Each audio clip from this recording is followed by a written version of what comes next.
The most publicised and well known of the lake monsters, Nessie, has captured the popular imagination. There are hundreds of sightings on record which describe a roughly similar creature in and out of the water over a period of 200 years. However, the nature of these sightings has not been adequately resolved, and there are numerous theories to explain and explain away the evidence. The most popular of these being the survival of an aquatic dinosaur, which, like most theories, has many problems. To other people, the answer is more metaphysical or psychological in origin, and to the more skeptical the answer lies in misinterpretation. But after nearly 70 years of continuous sightings since the road around the loch was built, we are still no nearer an all-encompassing explanation. Physically, the loch is well suited to hiding a large creature. It is the largest freshwater loch in Britain, at 22.5 metres long, half a mile broad at its widest. The loch has steep banks which plunge to a depth of over 800 feet. Loch Ness is the largest in a string of lochs along the Great Glen Fault. One of the first recorded references to the monster harks back to 565 AD, when St. Columba is said to have summoned a water monster in the river Ness and banished it with the word of God.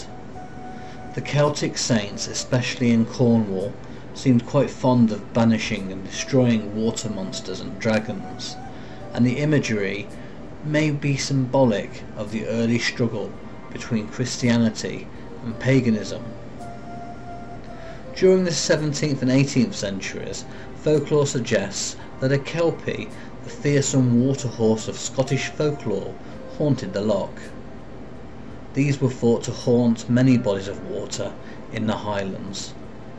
The kelpie was seen in 1771 and 1889, but the well-known description of the monster does not appear until much later. The first real modern sightings, the one that started the public interest ball rolling, were in 1933. At this time, the road around the loch was constructed, allowing wider public access and views from the roadside over the dull waters. On April 14, 1933, Mr. and Mrs. Mackay were driving home from Inverness when they spotted a creature in the water. It was about 12 to 15 feet in length and seemed to roll and plunge in the water. The sighting lasted over a minute. The man who was responsible for bringing the Mackay sighting to general public attention was Alex Campbell, who was the water bailiff working in the Loch Ness Fisheries Board. He passed on the account and details of his own sightings to the Inverness Courier in May 1933. In his own observations, he had described this creature with a long tapered neck, about 6 feet long, and a smallish head with a serpentine look about it, and a huge hump, behind which I reckoned was about 30 feet long, he said. He claimed to have seen this monster many more times. There has been more speculation that this sighting was to boost the publicity in the area, and in the months following the paper report there were many more witnesses of the monster. One of the most famous sightings produced a photograph that was perceived as evidence of the monster, the so-called surgeon's photo taken by R.K. Wilson, a London surgeon, in 1934. The photo was recently been revealed as a fake.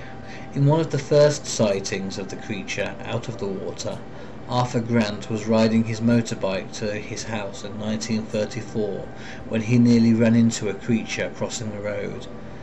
In the light of the moon he could see a long-necked animal with a small head, thick body and a long tapering tail. The creature seemed to be moving by the aid of flippers protruding from its body. The creature went back down to the loch and disappeared into the water, out of sight. In April 1960, Tim Dinsdale filmed an object moving in the water, leaving behind it an obvious wake. The object was moving at around 10 miles per hour. Examination of the film has been inconclusive. The first real scientific investigation took place in June and July of 1960 and involved students from Oxford and Cambridge universities. The loch was examined with echo-sounding equipment and cameras attached to boats.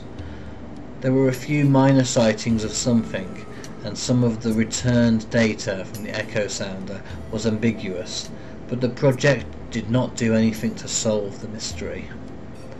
In 1972, Robert H. Rines from the Academy of Applied Science in Boston teamed up with the Loch Ness Investigations Bureau in an underwater survey using sonar and an underwater camera.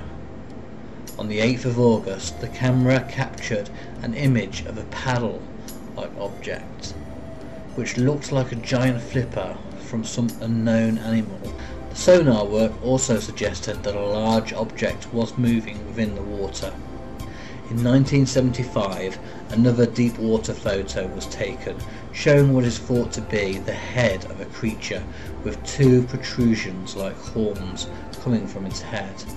The pictures were subsequently computer enhanced, and it is difficult to say that they show anything animate. 1978 saw a joint project between the New York Times and the Academy of Applied Science. The loch was scanned thoroughly with sonar equipment, but nothing significant was found. In 1987, the loch was the scene of a project named Operation Deep Scan. More than 20 boats took part in surveying the loch with sonar equipment, and some ambiguous results were forthcoming, but again nothing definite was produced from the survey.